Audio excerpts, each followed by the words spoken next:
Je m'appelle La Negra.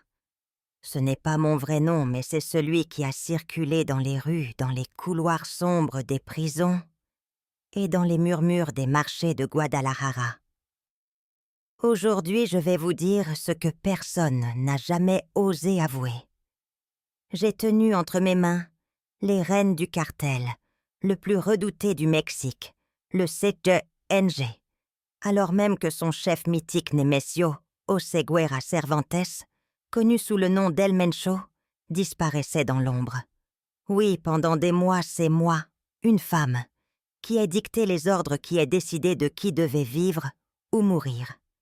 Et personne à l'extérieur n'a jamais soupçonné que la voix derrière ces décisions n'était pas celle d'un homme, mais la mienne. Je me souviens encore du silence de cette nuit où tout a basculé. Les radios de nos commandants crépitaient de confusion. Les voix cherchaient des ordres qui ne venaient plus. El Mencho, le fantôme de Jalisco, celui que même les forces fédérales ne parvenaient pas à trouver, avait cessé d'apparaître. Ces réunions annulées, ces instructions filtrées par des intermédiaires anonymes. Dans ce vide, l'organisation entière tremblait, comme un géant privé de colonne vertébrale. Les sicarios attendaient que... Les chimistes hésitaient. Les chefs de cellules murmuraient des rumeurs qui pouvaient à tout instant se transformer en incendie. C'est là que j'ai compris que j'étais à la croisée des chemins. Soit nous sombrions dans le chaos, soit quelqu'un devait assumer le poids de ce silence. Ce quelqu'un, ce fut moi. Pourtant, je n'étais pas née pour devenir sicaria. Je n'étais qu'une fille des rues poussiéreuses de Guadalajara, marquée par la faim et la peur, une survivante parmi tant d'autres. Mais le destin m'avait forgé dans le feu de la vengeance, et ce feu ne s'était jamais éteint. Vous devez comprendre, je ne cherche pas à me glorifier. Ce que j'ai fait, je l'ai fait parce que dans ce monde, il n'existe que deux options, tuer ou mourir. Je n'ai jamais rêvé de richesse ni de luxe clinquant. Ce qui m'a poussé, c'était la rage muette qui m'habitait, depuis le jour où j'ai vu ma sœur mourir sous les coups d'hommes armés, parce que ma famille n'avait pas payé la quota. Ce jour-là, je me suis juré de ne plus jamais subir.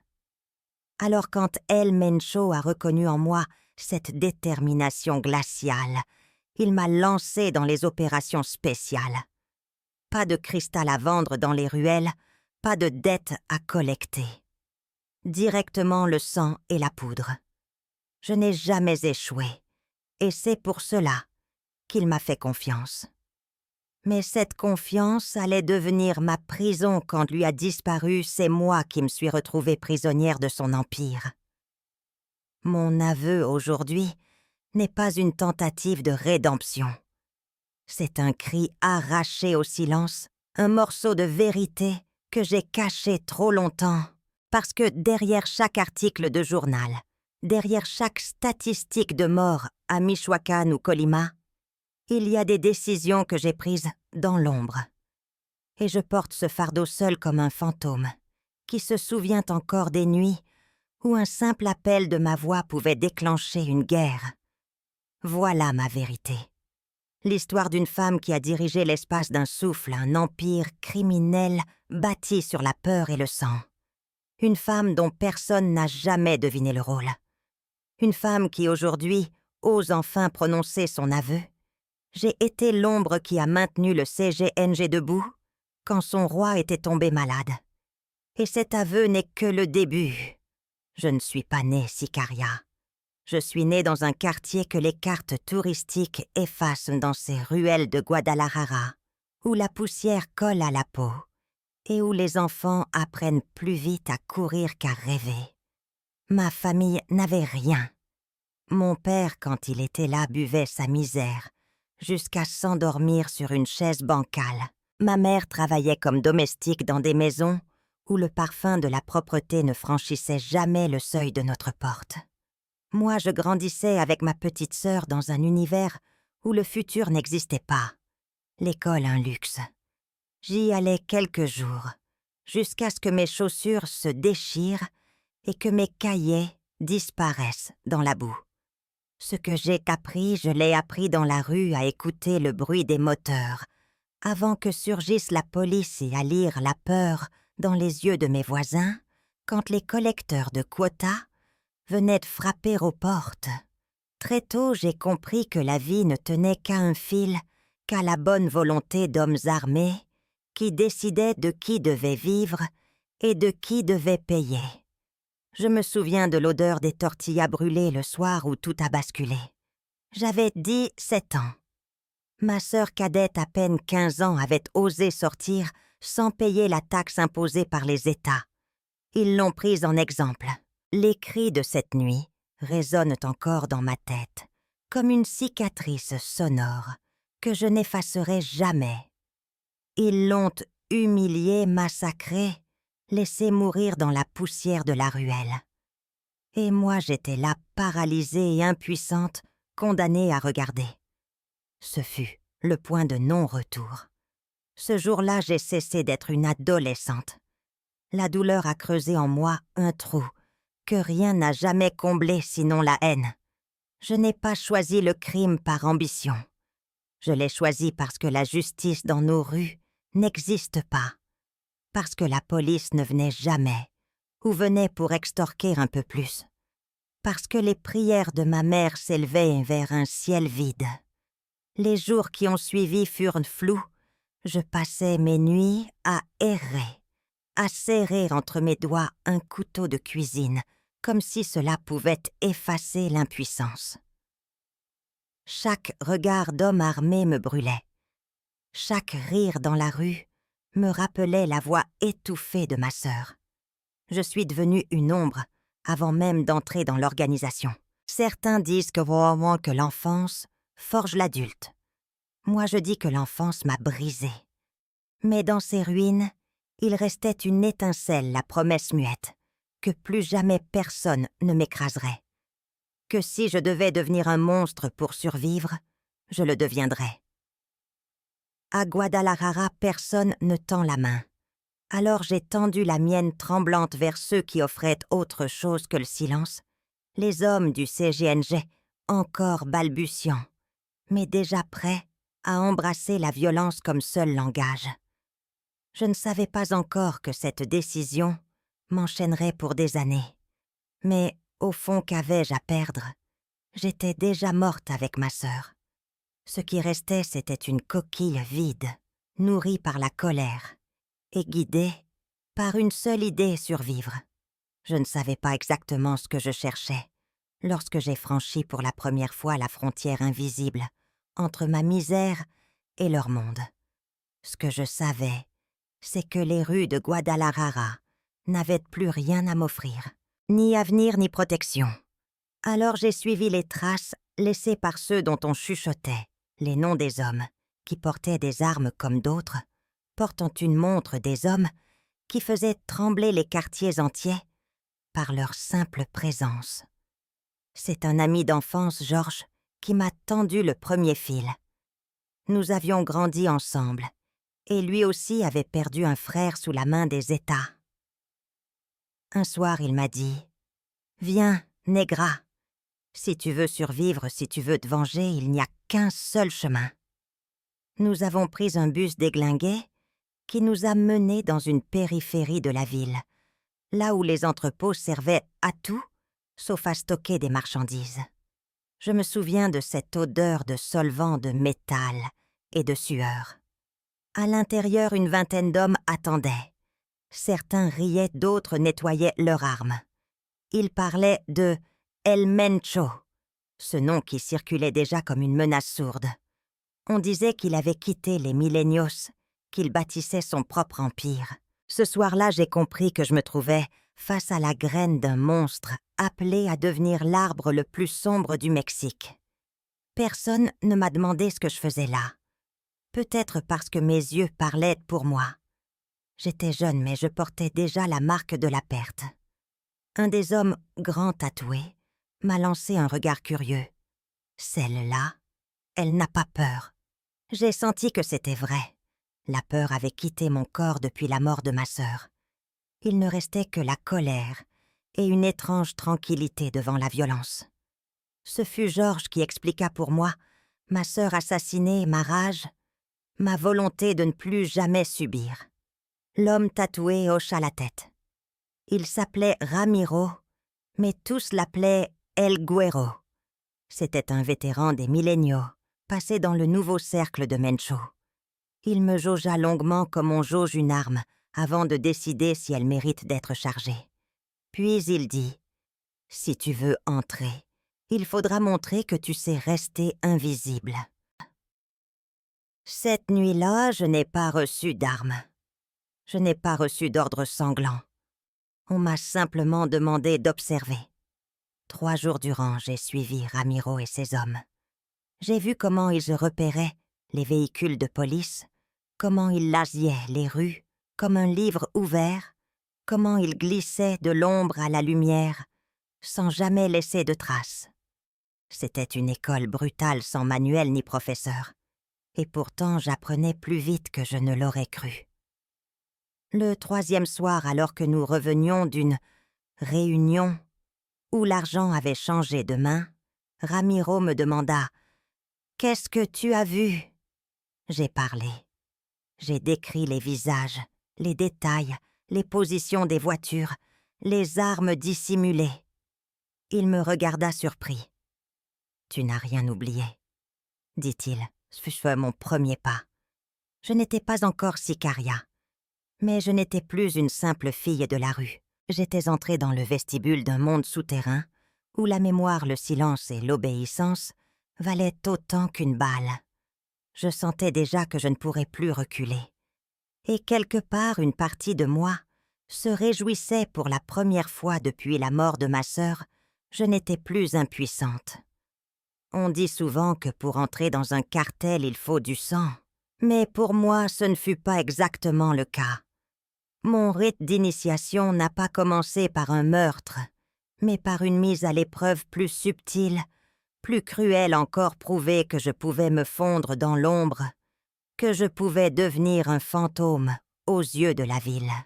Ramiro El Güero fut celui qui supervisa mes premiers pas. Il savait que j'avais la rage, mais la rage seule ne suffit pas. La rage fait du bruit, attire l'attention, consume trop vite. Ce qu'il fallait, c'était du silence. Alors il me lança un défi. Si tu veux rester parmi nous, tu dois traverser Guadalajara, comme si tu n'existais pas. Tu dois voir sans être vu, entendre, sans parler, comprendre, sans poser de questions. Pendant des semaines, je vécus dans un demi-monde. Je suivais les hommes, mais je ne participais pas. J'étais l'ombre derrière eux. On me plaça dans des planques sordides. On m'envoya observer des points de contrôle, noter les allées et venues des policiers, enregistrer les habitudes des collecteurs ennemis. Chaque soir, je revenais avec mes notes gravées dans la mémoire. Et chaque fois, Ramiro me testait. Il posait des questions précises, attendait des détails. J'appris à observer tout la couleur d'une chemise, la cadence d'un pas, la direction d'un regard. Puis vint le moment du véritable baptême. Un soir, on me remit une arme. Pas un pistolet clinquant comme ceux que j'avais vus dans les mains des jeunes sicarios qui voulaient impressionner. Non, un simple revolver usé presque banal. Ramiro le posa devant moi et dit « Tu n'as pas besoin de tirer. Pas encore. Mais tu dois le porter dormir avec manger, avec respirer avec, jusqu'à ce qu'il fasse partie de toi. » Je dormis, avec cette arme sous mon oreiller. Chaque matin, je me réveillais en vérifiant qu'elle était toujours là. Elle devint une extension de mon corps, une présence froide mais rassurante. Ce n'était plus seulement un objet, c'était une promesse. Un soir de pluie, on me demanda de prouver ma loyauté. Pas en tirant, mais en conduisant. On m'installa derrière le volant d'un camion, chargé de caisses, que je n'avais pas le droit d'ouvrir. À côté de moi, un homme silencieux, le regard fixé sur la route. Si tu arrives de l'autre côté, tu restes. Si tu échoues, tu disparais. » C'est tout ce qu'il dit. Chaque carrefour me semblait un piège. Chaque sirène au loin faisait battre mon cœur comme un tambour. Mais je conduisis droite sans trembler. J'avais compris la règle essentielle: ne pas attirer l'attention. Quand nous atteignîmes le hangar de destination, l'homme descendit, ouvrit une caisse et me lança un regard approbateur. Dedans, des paquets de poudre blanche soigneusement emballés. Mon épreuve était réussie. Ce soir-là, Ramiro me serra la main pour la première fois. « Tu n'as pas besoin de tuer pour prouver que tu es des nôtres. Le meurtre viendra assez tôt. » Assez tôt. Ce qui compte, c'est que tu as montré que tu peux être le silence dans la tempête. Mon rite d'initiation était accompli. Je n'étais plus une simple observatrice. J'avais franchi la ligne. J'étais devenue une apprentie sicaria, liée à eux, non par un serment solennel, mais par une vérité brutale. Désormais, il n'y avait plus de retour en arrière. Je savais que ce moment viendrait. On peut observer se préparer dormir avec une arme sous l'oreiller, mais tôt ou tard, le cartel exige plus. La première mission est toujours un point de non-retour. Et pour moi, ce fut comme plonger dans une eau glacée. Un choc brutal qui m'a marqué à jamais. Ramiro m'appela au milieu de la nuit. Sa voix à travers le téléphone était sèche tranchante. « Ce soir, tu passes de l'autre côté. » Je n'ai pas posé de questions. J'ai enfilé une veste sombre. J'ai serré mon revolver contre moi. Et je suis sortie dans les rues vides. La cible était un petit collecteur qui travaillait en secret pour les États. Un traître dans nos propres rangs, disait-on. Mon rôle n'était pas de tirer, mais de participer à l'opération. Nous étions 3. Nous avons attendu dans une ruelle étroite, l'air saturé d'odeur de pluie et d'essence. Quand l'homme est apparu, j'ai senti mon estomac se tordre. Ce n'était pas un monstre. C'était un homme ordinaire, avec un sac de plastique à la main, probablement ses courses du soir. C'est Ramiro qui a tiré. Une balle nette dans la poitrine. L'homme est tombé, les yeux ouverts, fixés sur le ciel. Et moi, je suis restée pétrifiée. « Finis-le », ordonna Ramiro, en me tendant l'arme. Mes mains tremblaient, le revolver pesait 1 tonne. J'ai approché. J'ai entendu le râle de l'homme, ce souffle qui s'accrochait à la vie. J'ai fermé les yeux et j'ai appuyé sur la détente. Le bruit a résonné dans ma tête comme une explosion interminable. C'était fait. Mon premier meurtre. Cette nuit-là, je n'ai pas dormi. J'ai senti le goût métallique du sang dans ma gorge. J'ai vomi jusqu'à ce que mes entrailles soient vides. Mais le matin venu, j'ai compris quelque chose de terrible. J'étais encore vivante, et personne ne pouvait m'ôter ce fait. J'avais franchi une frontière que je ne pourrais plus reculer. Les missions suivantes sont venues commises rapidement comme une cascade. Surveillance d'un entrepôt, escorte d'un chargement de cristal, intimidation de commerçants récalcitrants. Chaque tâche avait son poids, et à chaque fois ma peur diminuait un peu plus. L'adrénaline remplaçait le dégoût, l'habitude remplaçait l'horreur. Je n'étais plus la fille qui avait pleuré dans la poussière en voyant sa sœur mourir. J'étais devenue quelqu'un que même mes voisins ne reconnaissaient plus. Je découvris aussi la logique interne de ce monde. La confiance ne se gagne pas par des mots, mais par des actes. À chaque mission réussie, les regards changeaient. On ne me voyait plus comme une simple recrue. On commençait à me considérer comme une arme fiable, une main invisible prête à frapper. Le plus étrange, c'est que je me surprenais à ressentir une forme de fierté. Dans un univers où les femmes étaient souvent reléguées à des rôles secondaires, guetteuses, mules compagnes, j'avais franchi une barrière invisible. On murmurait mon surnom avec un mélange de respect et d'incrédulité, la Negra. Mais au fond de moi, quelque chose s'effritait. Chaque visage que je voyais s'effacer dans le sang me rappelait que je perdais un morceau de mon humanité. Pourtant, je continuais. Parce que dans ce monde, s'arrêter, c'était mourir. Et je n'étais pas prête à mourir. On dit que dans le monde du narco, la mort est la monnaie d'échange. Mais il existe une autre monnaie plus rare, plus précieuse, la confiance. C'est elle qui m'a propulsée de l'ombre vers la lumière crue du pouvoir. Après mes premières missions, Ramiro parla de moi à plus haut. « La Negra ne rate jamais ». C'était sa phrase. Simple mais répétée de bouche en bouche, elle devint une réputation. Et dans ce milieu, la réputation est une armure autant qu'une cible. El Mencho entendit parler de moi. Pas directement, pas tous de suite, mais à travers ses commandants qui rapportaient que mes opérations se concluaient toujours sans bruit, sans témoin, sans erreur. Un soir, on me fit appeler. J'entrais dans une hacienda isolée, aux murs couverts de tableaux religieux et aux couloirs saturés de gardes armés. Là, je rencontrai pour la première fois celui dont tout le monde parlait à voix basse, Nemesio Seguera Cervantes. Il n'était pas grand, pas imposant, mais son regard avait cette dureté qui transperçait. Il me fixa longuement avant de dire « On m'a dit que tu étais invisible ». Je n'ai pas répondu. Je savais que dans ce silence, il cherchait ma peur. Mais je n'avais plus peur depuis longtemps. Après quelques secondes, il esquissa un sourire bref. « Alors tu travailleras pour moi. Pas pour Ramiro. Pas pour les autres. Pour moi. » Ce fut le début de mon ascension.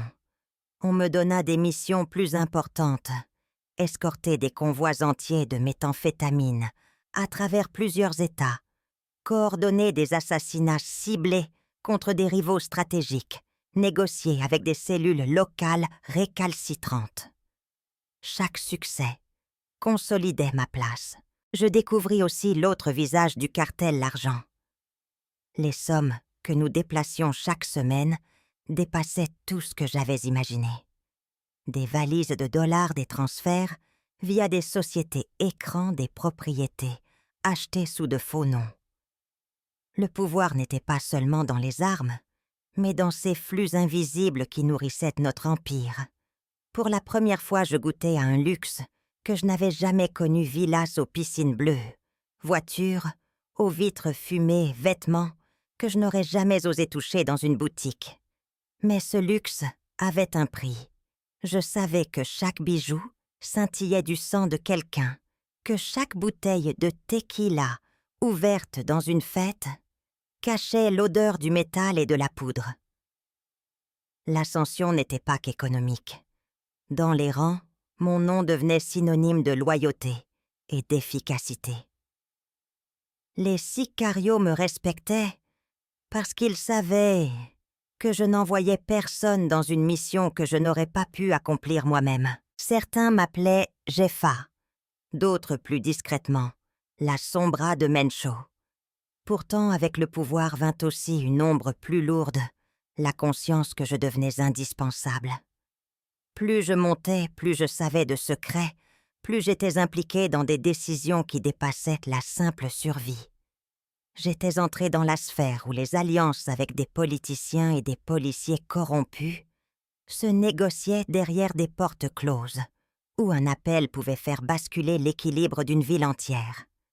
Je me sentais invincible. Mais au fond, une petite voix me rappelait que dans ce monde, personne ne l'est vraiment, et que plus la chute est haute, plus elle brise. De l'extérieur, beaucoup imaginent le cartel comme une machine implacable, une entité abstraite faite de peur et d'argent. Mais à l'intérieur, c'était une société parallèle avec ses règles, ses rituels, ses illusions de grandeur. Une famille empoisonnée où l'amour se mesurait en silence et la trahison en cadavre. La première règle était simple, le silence. Personne ne parlait plus qu'il ne devait. Les conversations s'arrêtaient quand un inconnu entrait dans la pièce. Les téléphones restaient éteints enfermés, dans des boîtes métalliques pendant les réunions. Chaque mot comptait, chaque regard pouvait être interprété comme une menace. C'était un univers où l'air lui-même semblait peser saturé de méfiance. Les sanctions pour ceux qui brisaient ces règles étaient terrifiantes. J'ai vu des hommes disparaître pour avoir parlé trop fort dans un bar, d'autres se faire exécuter devant nous comme avertissement. Le message était clair. Le CGNG ne pardonnait pas. La peur n'était pas seulement tournée vers l'extérieur contre nos ennemis, mais aussi vers l'intérieur. Nous vivions dans une cage dorée, dont les barreaux étaient faits de sang. Pourtant, il y avait aussi des moments d'excès. Les fêtes. Les haciendas s'illuminaient de néons de musique à plein volume de tables couvertes de bouteilles et de femmes. On riait, on dansait, on s'enivrait jusqu'à l'aube. Mais derrière chaque éclat de rire, je sentais une tension sourde. Personne n'oubliait qu'un sourire pouvait se transformer en coup de feu. Les fêtes étaient autant des exutoires que des vitrines de puissance. Les relations entre nous étaient complexes. Certains m'étaient fidèles au point de donner leur vie sans hésiter. D'autres me souriaient tout en rêvant de me voir tomber. La loyauté n'était jamais gratuite. Elle se négociait, se nourrissait de faveurs d'argent de protection. Chaque lien était un fil fragile, prêt à se rompre au moindre doute. Je compris vite que mon rôle n'était pas seulement de diriger des opérations. Je devais être psychologue stratège, confidente et bourreau. Je devais savoir quel soldat avait besoin d'un mot de réconfort, quel commandant méritait une récompense et lequel devait être éliminé avant qu'il ne devienne dangereux. C'était un équilibre constant entre la carotte et le bâton, entre la promesse et la menace. Je vivais dans un paradoxe. D'un côté, je goûtais à une forme de pouvoir absolu. J'avais des hommes armés prêts à obéir des villes entières, pliés sous notre joug des fortunes, circulantes. De l'autre, je n'étais jamais libre. Chaque pas était surveillé, chaque nuit interrompue par le spectre d'une trahison. Il m'arrivait de regarder mes sicarios festoyer et de me demander combien survivrait encore un an. Je savais que certains mouraient par les balles ennemies, d'autres par nos propres ordres. Dans cet univers, personne ne vieillissait. On brûlait vite, on disparaissait vite, et on était remplacé sans cérémonie. C'est à ce moment que j'ai commencé à sentir une fissure en moi. J'avais voulu échapper à l'impuissance de mon enfance, mais je m'étais enfermée dans une prison plus vaste, encore celle du pouvoir. Une prison où le luxe et la terreur cohabitaient, où chaque caresse pouvait cacher une lame. Et je savais que tôt ou tard, quelque chose allait céder. J'avais cru comprendre le cartel. J'avais appris ses règles, ses silences, de sa d'excès. Mais ce que je découvris ensuite brisa toutes mes certitudes derrière les fusils, derrière les valises de billets. Il y avait un échiquier beaucoup plus vaste. Et nous n'étions pas les rois. Nous n'étions que des pièces. Tout commença avec les absences répétées d'El Mencho.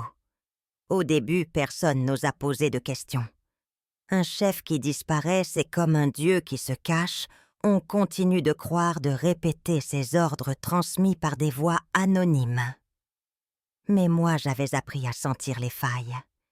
Et cette fois, elles étaient béantes. Un contact à l'hôpital me révéla la vérité.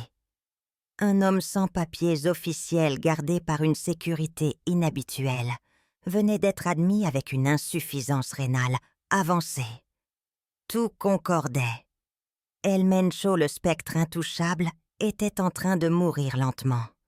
L'information me glaça, parce que si lui tombait, tout notre monde pouvait s'effondrer. Je compris alors à quel point nous étions vulnérables. Sans lui, les commandants commenceraient à se déchirer. Et dans l'ombre d'autres attendaient les Viagras à Michoacán, les Sinaloa encore affamés, les groupes plus petits qui rêvaient de prendre notre place. Mais ce n'étaient pas seulement nos ennemis. C'étaient aussi ceux qui prétendaient être nos alliés. Je découvris que des généraux, des juges, des politiciens que nous pensions acheter nous utilisaient autant qu'ils nous toléraient. Nous n'étions pas les maîtres. Nous étions les instruments d'un système corrompu qui nous laissait prospérer tant que nous servions ses intérêts. Et si demain le vent changeait, nous deviendrions des cibles sacrifiables. Un soir, lors d'une réunion dans une hacienda, je surpris une conversation entre deux commandants. Ils parlaient d'un accord secret avec un gouverneur local, en échange de notre silence sur certains contrats publics. Ils fermeraient les yeux sur nos routes de distribution. C'est là que j'ai compris que le cartel n'était pas une forteresse isolée. C'était une partie d'un labyrinthe où les criminels et les puissants se serraient la main sous la table. Cette révélation me frappa comme une gifle. Je m'étais toujours crue maîtresse de mes choix, armée de ma propre volonté. Mais en vérité, je n'étais qu'un pion sur un plateau trop grand pour moi. Nous pensions contrôler la violence, mais c'était elle qui nous contrôlait. Nous pensions diriger des hommes, mais d'autres plus hauts dirigeaient nos destins. C'est à ce moment que naquit en moi une idée dangereuse. Si tout n'était que jeu de pouvoir, alors pourquoi ne pas jouer moi aussi? Pourquoi ne pas profiter de l'absence de Mencho pour tisser ma propre toile, consolider mes propres alliances et devenir plus qu'une simple ombre, exécutant des ordres? Je savais que c'était risqué. Je savais que si mes intentions étaient découvertes, je serais éliminée sans hésitation. Mais je sentais aussi que c'était le seul chemin. L'opportunité n'arrive qu'une fois dans ce monde. Et la mienne venait d'apparaître un chef malade, une organisation inquiète, des ennemis à l'affût, et moi la femme invisible que personne ne voyait comme une menace. Ce soir-là, en fixant mon reflet dans le miroir, je compris que la partie venait de changer, et que pour survivre, je devais devenir joueuse, pas seulement pièce. Le pouvoir est un poison lent. On croit le maîtriser, mais il vous consume de l'intérieur jusqu'à ce que tout autour de vous s'effondre. Ma chute n'a pas été soudaine, mais une suite de fissures qui ont fini par briser le mur que j'avais construit. Tout commença après la bataille contre les Viagra à Apatzingan. Pendant 3 jours, j'avais tenu mes hommes, coordonné les routes, déplacé des armes et des renforts, comme si j'étais à la tête d'une armée régulière. Quand la poussière retomba et que nos ennemis se replièrent, personne ne douta plus de mon rôle. J'étais devenue sans couronne ni titre, la dirigeante de facto du CGGNG. Mais ce triomphe marqua aussi le début de la fin. Les commandants qui jusque-là me toléraient comme coordinatrice commencèrent à murmurer. Certains disaient que je prenais trop de place, que je devenais une menace pour l'équilibre. D'autres, humiliés de voir une femme dans cette position, complotaient ouvertement pour me renverser. La jalousie est plus dangereuse que les balles, et je la sentais se resserrer autour de moi comme une corde. À l'intérieur, la méfiance devint permanente. Je changeais sans cesse de planque. Je ne dormais jamais 2 nuits au même endroit. J'avais appris à vivre avec le bruit constant de mon cœur battant trop vite. Chaque repas pouvait être empoisonné. Chaque accolade pouvait cacher une lame. La paranoïa devint mon ombre la plus fidèle. Mon corps commença à me trahir. L'insomnie me rongeait.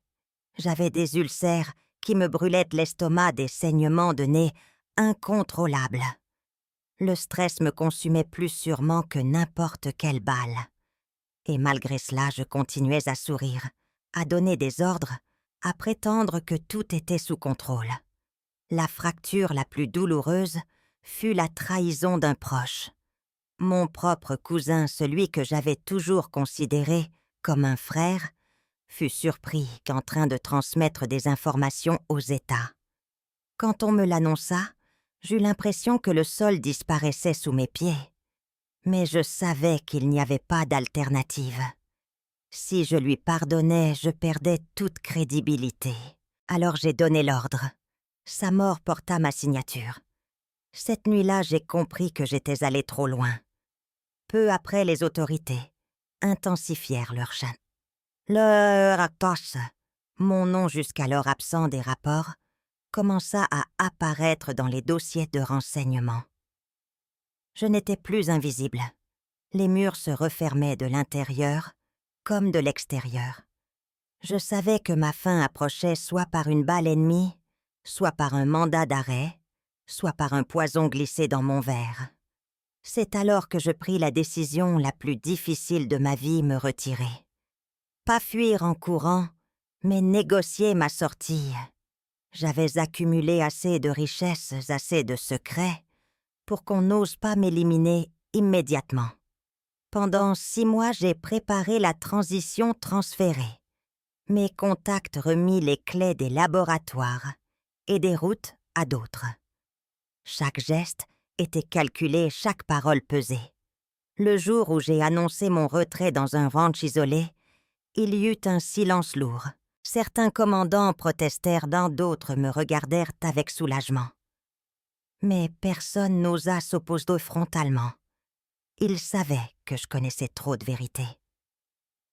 Je sortis de cette réunion vivante, mais brisée.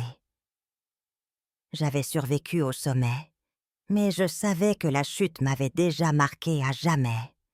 Quand je me retrouvais seule, loin des cris et des armes, le vide me frappa. Je n'étais plus la Jeffa. Je n'étais plus l'ombre de Mencho. J'étais seulement une femme avec des cicatrices invisibles et des cauchemars collés à la peau. Et ce fut la chute la plus dure de toutes, redevenir humaine. Aujourd'hui, je parle parce que le silence m'étouffe.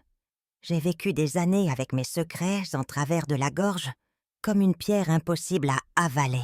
Maintenant que je ne suis plus dans l'ombre des cartels, je peux enfin prononcer les mots que j'ai longtemps refusés. J'ai été une chef de guerre.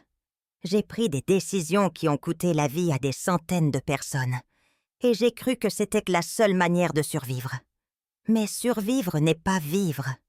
Survivre, c'est se lever chaque jour avec la peur au ventre, la paranoïa collée à la peau, l'angoisse de voir son propre sang couler au coin d'une rue. J'ai survécu, oui.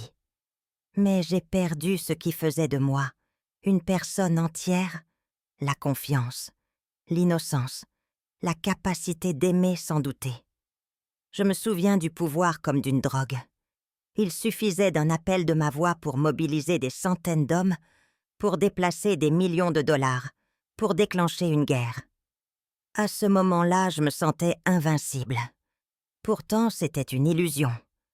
Le pouvoir n'était jamais vraiment à moi. Il appartenait à la peur que j'inspirais, aux armes que je contrôlais, aux ennemis que je terrorisais. Dès que j'ai quitté ce monde, tout s'est évanoui comme de la fumée. Ce que j'ai appris, c'est que le narco n'offre jamais de victoire durable. Les rois tombent, les empires se fragmentent, et ceux qui croient tenir le destin entre leurs mains découvrent un jour qu'ils n'étaient que des pions dans un jeu plus vaste. J'ai vu des hommes se proclamer immortels et finir en cadavres anonymes dans des fosses clandestines. J'ai vu des fortunes colossales disparaître en une nuit de rafles et de confiscations. Rien n'est solide. Tout est bâti sur la peur et la violence, et la peur est un ciment trop fragile. Je porte mes remords comme des cicatrices invisibles. Chaque famille détruite, chaque vie brisée me hante. On me demande parfois si je referais les mêmes choix. Ma réponse est une contradiction. Je regrette le sang versé, mais je sais que si je n'avais pas pris ce pouvoir, je serais morte depuis longtemps. Dans ce monde, on ne choisit pas toujours entre le bien et le mal.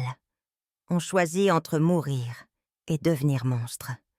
Et moi, j'ai choisi de devenir monstre pour survivre.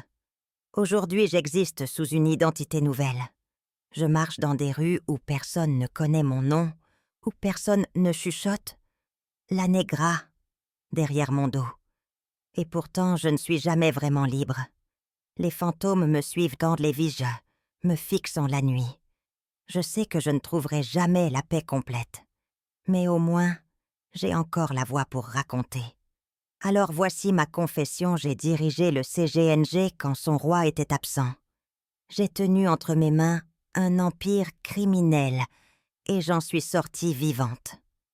Mais vivante ne signifie pas indemne. Je suis une survivante brisée, une reine déchue qui a appris la vérité la plus cruelle dans ce monde. Les vrais patrons ne sont jamais ceux que l'on croit. Parce que les vrais patrons ne cherchent pas la gloire, ni la peur. Les vrais patrons se cachent derrière les rideaux invisibles éternels. Moi, je ne suis plus qu'un fantôme. Et c'est peut-être mieux ainsi. Les vrais patrons sont toujours invisibles.